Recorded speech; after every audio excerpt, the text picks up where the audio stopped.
What is the difference between both? India is called a return constitution. భారత రాజ్యాంగం అనేది return constitution. Return constitution is where it is return once in the history. ఒకేసారి రాసేస్తాం, మళ్ళీ రాయం.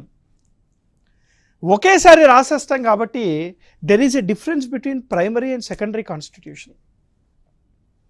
రాజ్యాంగం primary constitution అయితే మిగతా చట్టాలన్నీ కూడాను సెకండరీ కాన్స్టిట్యూషన్స్ అవుతాయి. రిటర్న్ కాన్స్టిట్యూషను రిజిడ్గా ఉంటుంది. It is rigid in nature. Written constitution is rigid in nature, point number 1. Written constitution is written once in the history.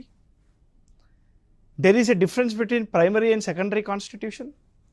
Written constitution లో న్యాయ వ్యవస్థ కొద్దిగా పవర్ఫుల్గా ఉంటుంది. Judiciary is powerful. Amendment is not easy. అంటే రాజ్యాంగాన్ని సవరించడం తేలిక కాదు, చాలా కష్టంగా చేస్తారు. రూల్ ఆఫ్ లా అని రిటర్న్ కాన్స్టిట్యూషన్లో ఎక్కువగా ఉంటుంది. Rule of law is prevail in return constitution.